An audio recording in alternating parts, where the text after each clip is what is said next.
शूरवीर सच्चाई की लड़ाई लड़ते हैं, युद्ध में भी सिद्धांत नहीं भूलते, उसूलों से कभी समझौता नहीं करते। लेकिन दुश्मन कितनी भी चालबाजियां कर ले, हिंद के सैनिक किसी भी कीमत पर कभी तिरंगे पर आंच नहीं आने देते।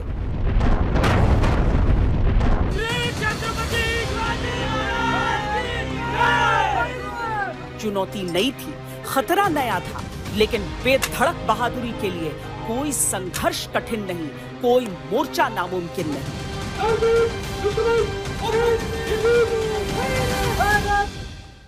ये आर्टिलरी की टुकड़ी की अभ्यास की कार्रवाई है। जो असली परिस्थितियां होती हैं वो कहीं ज्यादा जटिल होती हैं, कहीं ज्यादा मुश्किल होती हैं, और उसमें अगर ये सैनिक पूरे संयम के साथ कोई कार्रवाई कर पाते हैं तो इसीलिए क्योंकि उन्होंने अभ्यास में पसीना बहाया होता है।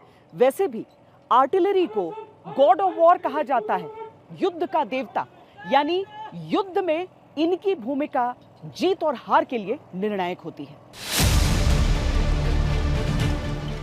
भारतीय सैनिकों ने दुश्मन की हर हरकत का जवाब दिया, और बड़ी बात यह है कि उस अनुभव से सीखते हुए अपनी तैयारियों को और धार देने की शुरुआत की। श्री छत्रपति शिवाजी महाराज की जय! श्री छत्रपति शिवाजी महाराज की जय! आर्टिलरी की किस तरह की भूमिका रही है अभी ऑप सिंदूर के दौरान?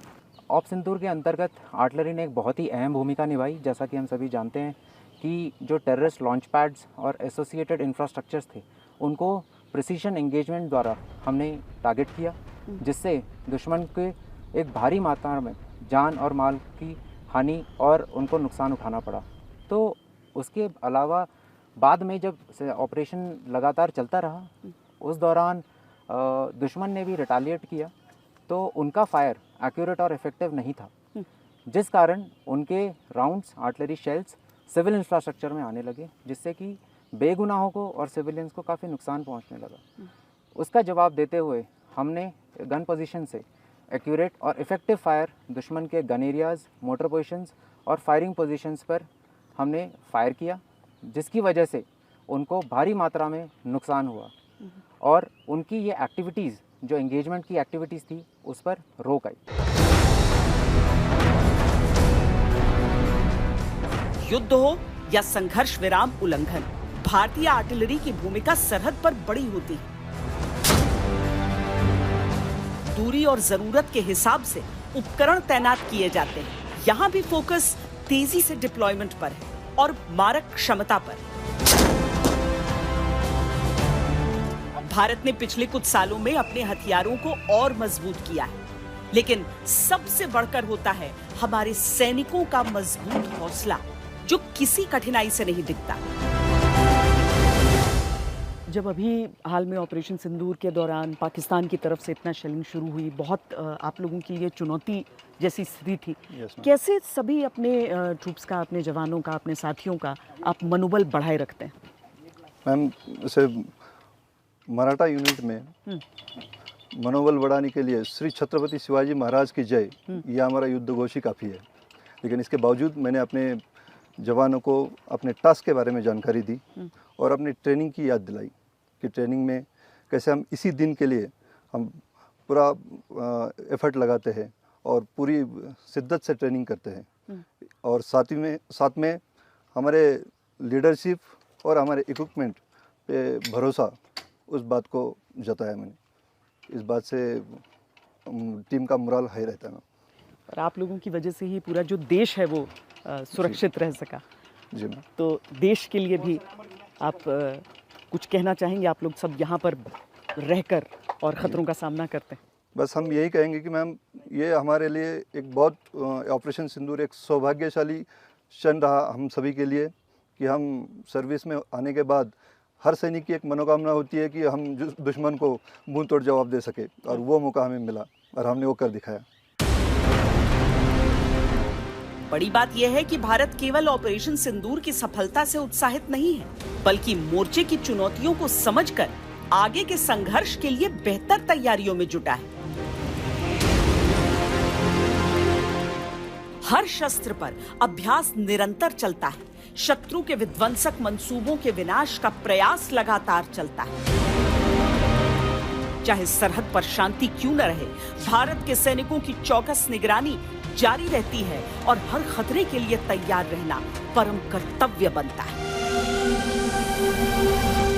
ये जो ट्रेनिंग होती है वो बिल्कुल इतनी बेसिक से शुरू होती है और हमेशा उसको मेंटेन करती है, जो किसी इक्विपमेंट पे आपका रिलायंस बढ़ाती नहीं है, बल्कि आपको उस हिसाब से भी आत्मनिर्भर बनाती है। As we say that it is not the machine that make you win the war, it is the man behind the machine. So हम ये पहले दिन से, जिस दिन से हम भारतीय सेना में हमने कदम रखा, भारतीय सेना ट्रेनिंग पर खास करके बहुत ज़्यादा तवज्जो देती है, चाहे वो बेसिक ट्रेनिंग से हो, एडवांस ट्रेनिंग पे हो, या उसके बाद आज की डेट पे जो हम न्यू जनरेशन इक्विपमेंट इंडक्ट कर रहे हैं उसके ऊपर ट्रेनिंग पे हो। सो ये जो ट्रेनिंग है हमारे लिए बहुत अहम भूमिका प्ले करती है। इस ऑपरेशन से पहले भी हमारे प्रिपरेशन के दौरान हमने मिशन ओरिएंटेड ट्रेनिंग और इंटीग्रेटेड ट्रेनिंग अदर आर्म्स के साथ और जॉइंट ट्रेनिंग, इस पे खास तवज्जो दिया। इस सरहद पर ऑपरेशन सिंदूर के पराक्रम और बाद की परिस्थितियां दिखाते हुए हम आपको अब उस जगह भी लिए चलते हैं जहां भारत और पाकिस्तान ऑक्यूपाइड जम्मू कश्मीर के बीच सरहद मात्र एक सफेद लकीर है, लेकिन उस एक लकीर के आर पार आप दो देशों का फर्क साफ देख सकते हैं। सरहद पर ये टीटवाल ब्रिज है, नीचे से निकल रही है किशनगंगा नदी, जिसे पाकिस्तान में नीलम नदी कहा जाता है। यही जो सरहदी रेखा है, लाइन ऑफ कंट्रोल है। दरअसल 1931 में ब्रिज का निर्माण हुआ, लेकिन 47-48 के युद्ध में ये ब्रिज नष्ट हो गया। उसके बाद आगे चलकर दोनों देशों के सहयोग से इसका निर्माण हुआ। देखिए, क्रॉसिंग पॉइंट है भारत और पाकिस्तान के बीच, या यूं कहें कि भारत और POJK के बीच, लेकिन वो क्रॉसिंग पॉइंट तभी तक हो सकता है जब तक पाकिस्तान का व्यवहार सही रहे, जब तक वो आतंक को संरक्षित न किया करे।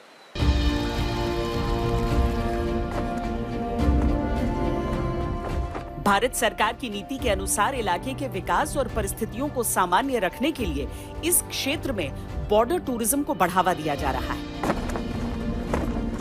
इसीलिए 108 फीट ऊंचे तिरंगे के साथ अजमते हिंद नाम से इस जगह को विकसित किया गया है।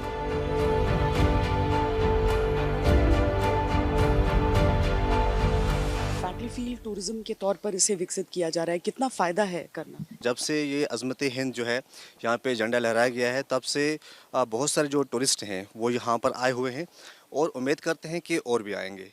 तो ये जो स्टेप उठाया गया है, इस स्टेप को हम अप्रिशिएट करते हैं और ख़ासकर जो हमारे करना की आवाम है इस स्टेप को अप्रिशिएट करती है, क्योंकि जब ऐसे स्टेप उठाए जाएंगे तभी जाके डेवलपमेंट और ख़ासकर हम टूरिज़्म को लेकर हम बात करें, क्योंकि जो इकनॉमी है, ख़ासकर ये जो लोग हैं, करना के लोग हैं, ये इनकी इकनॉमी जो है वो ज़्यादातर डिपेंड है एग्रीकल्चर के ऊपर।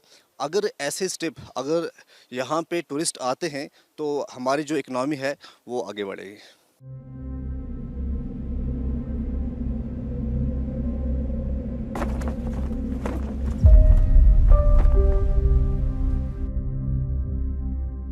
ये जनता के लिए भी बेहतर है, सरहदी क्षेत्र के लिए भी और देश के लिए भी। दिलचस्प ये है कि दोनों देशों के बीच ये सबसे करीबी रिहायशी सरहद है। दोनों देशों के लोग आमने सामने के क्षेत्र का फर्क देख सकते हैं। यहाँ पे टूरिज्म की बात करें, ये सबसे बड़ा इनिशिएटिव था इंडियन आर्मी का था। तो यहाँ पे जैसे अजमत हिंद बनाई, वो बहुत सारे यहाँ पर काम किए गए इंडियन आर्मी के, तो जिससे वजह से टूरिस्ट को अट्रैक्ट किया।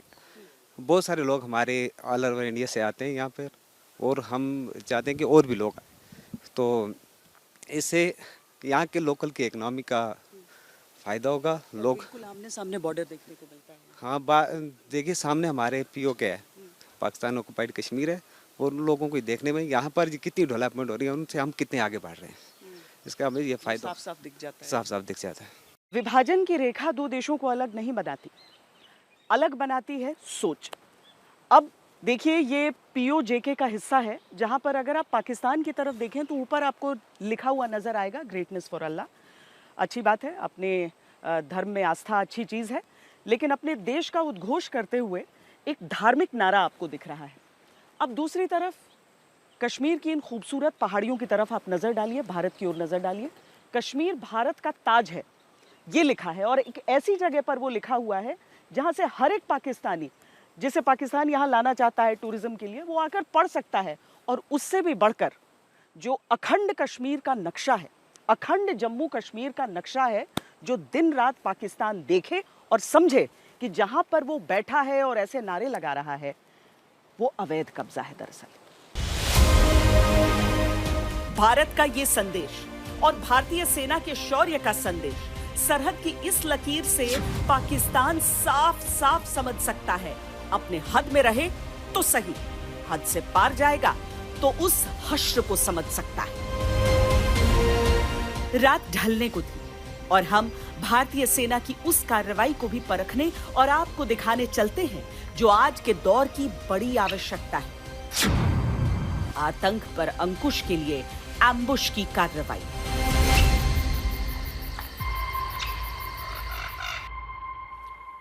भारतीय सेना में एक तरह से समझ लीजिए ये उद्देश्य वाक्य होता है कि आज मुकाबला होगा, आपको हर दिन एक मुकाबले के हिसाब से तैयार रहना होता है।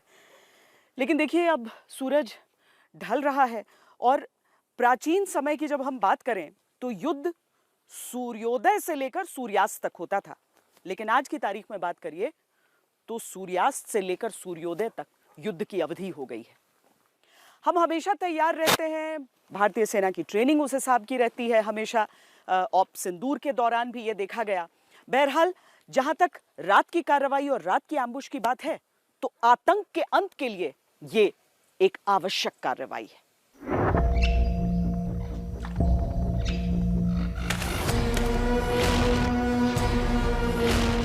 कांटेदार तारों का अवरोध तो है, पर फौलादी इरादों का अवरोध भी उतना ही आवश्यक है। सरहद पर उपकरणों की नजर तो है, पर सैन्य चौकसी भी उतनी ही जरूरी है। ऑपरेशन सिंदूर के लिए तो खैर देश में ये बताया भी गया है कि ये एक ऑनगोइंग ऑपरेशन है। यस। लेकिन यहाँ पर जब आपकी टुकड़ी, आप जिसको लीड करते हैं, वो लाइन ऑफ कंट्रोल पर रहती है, किस तरह की जिम्मेदारियां रहती हैं? मैडम, जो हमारा बेसिक रोल है इस लाइन ऑफ कंट्रोल पे वो है कि लाइन ऑफ कंट्रोल की पवित्रता को हमेशा मेंटेन करके रखना, कि जो सैंक्टिटी ऑफ एलसी जिसको हम कहते हैं वो हमेशा हम उसको वैसे रखना चाहते हैं और उसी के लिए हम डोमिनेट करके उसको, हमारे ट्रूप्स को और इस एरिया को अपने अंडर कमांड रखते हैं। साथ ही साथ किसी भी प्रकार की कोई भी इन्फिल्ट्रेशन की अगर हरकत होती है उसको नाकामयाब करना, ये मेरे ट्रूप्स का सबसे इम्पोर्टेंट टास्क रहता है। उसके साथ साथ हमारे पास बहुत सारे टास्क है, जैसे कि मेरे इस इलाके में फेंस जाती है, उस फेंस की पेट्रोलिंग करना, ये चेक करना कि फेंस कहीं कटी तो नहीं है, कहीं इन्फिल्ट्रेशन का कोई अटेम्प्ट हुआ तो नहीं है, तो उसको डे नाइट हम चेक करते हैं। साथ ही साथ अलग अलग तरीक़ों की हम पेट्रोलिंग करते हैं और रात में जहाँ पर भी हमें शक्य इलाका दिखता है वहाँ पर हम एम्बुश वगैरह भी ले करते हैं।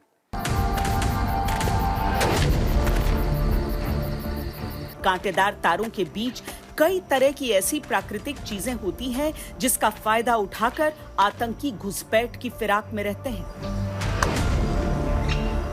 इसीलिए चाहे कितना ही कठिन रास्ता, कितनी ही मुश्किल परिस्थितियां क्यों ना हो, निगरानी का जाल देश के दुश्मनों के लिए बिछाना ही होता है। रात के समय में और भी चैलेंजेस होते हैं। एक तो मैं देख रही हूँ बिल्कुल घना जंगल है, यहाँ पर सर्वेलेंस के लिए जो एक कहते हैं ना कि एक्स्ट्रा आंखें जो होती हैं आपकी, क्या इक्विपमेंट के जरिए, उपकरणों के जरिए और ज़्यादा मजबूत हुए हैं हम? मैम, मैं आपसे ये कहना चाहता हूँ कि जितनी मेरी सर्विस हुई है उसमें मैंने ड्रास्टिक चेंजेस देखे हुए हैं जो इंडियन आर्मी में आए हैं, specially in terms of new generation equipment. आज हमारे हर टुकड़ी के पास, और हर टुकड़ी में मैं बोल सकता हूँ कि हर बड़ी पैर के पास उसका खुद का एक नाइट सर्विलेंस डिवाइस है, जिससे अंधेरे में भी वो दिन की उजाले की तरह देख सकता है, जिससे हमारे खुद की नेविगेशन इंप्रूव हो गई है, हमारे एरिया को डोमिनेट करने का जो सर्विलेंस का ताकत है वो इंप्रूव हो गया है। साथ ही साथ इस नाइट सर्विलेंस के साथ साथ हमारे पास अभी बहुत सारे ड्रोन्स, क्वाडकॉप्टर्स, ऐसी चीज़ें आ गई कि अगर मेरी पार्टी कहीं दूर भी जाती है और मैं अगर पीछे और उनको मैं मॉनिटर करना चाहता हूँ तो ऊपर उड़ता हुआ ड्रोन या क्वाडकॉप्टर उनको देख सकता है और मुझे वो इन्फॉर्मेशन पूरी मिल सकती है। एंड जनरली जो मैंने देखता जाए, जैसे एक एग्जांपल लेना चाहूँगा कि नाइट सर्विलेंस में आज जो हमारे पास सबसे अच्छी साइट है वो मेड इन इंडिया साइट से। अच्छा। और वो वो बहुत हेल्प कर रही है हमें एरिया को डोमिनेट करने में और हमारे काम को आसान तरीके से कम्पीट करने में। साथ ही ऑपरेशन सिंदूर के दौरान किस तरह से रात ढलने के बाद ही दुश्मन की ड्रोन वाली कार्रवाई होती थी, ये भी सबने देखा था। लिहाजा दिन के हर पहर में चौकसी, पर रात ढलने के साथ सतर्कता और चरम पर। जब ऑप सिंदूर के बाद जिस तरह से पाकिस्तान की तरफ से हमने देखा जो वो ड्रोन अटैक वगैरह कर रहे थे, एक ऐसी चीज़ कभी देखी नहीं थी आज के वॉरफेयर में, कम से कम जितना सबने देखा है। ट्रूप्स का जो आत्मबल है, जो मोराल है, वो हाई रहा है लगातार। मैम, मेरे ट्रूप्स का मोरल मोटिवेशन हमेशा हाई रहा है। जो एक कहावत कहना चाहता हूँ कि war is always constant, warfare keeps changing. तो दिस इज़ व्हाट जो हम फॉलो करते हैं कि वॉर हमेशा कांस्टेंट रहेगी, लेकिन हमें नए वॉरफेयर की तरफ समझना चाहिए और जो दुश्मन या हमारे में चेंजेस आते हैं उसको समझना बहुत ज़रूरी है। अगर मैं इसे हिंदी में मैं इसका अनुवाद कर दूं तो युद्ध हमेशा एक सा रहता है, मतलब रण हमेशा एक सा रहता है, लेकिन रणनीति हमेशा बदलती रहती है। एग्जैक्टली। और उसके लिए आप लोग हमेशा तैयार है। देश इन कर्तव्यनिष्ठ सैनिकों का कर्जदार है, जिनका हर पल केवल देशवासियों की सुरक्षा सुनिश्चित करने में जाता है, जिनकी हर सांस पर लिखा है भारत माता का नाम। भारत माता की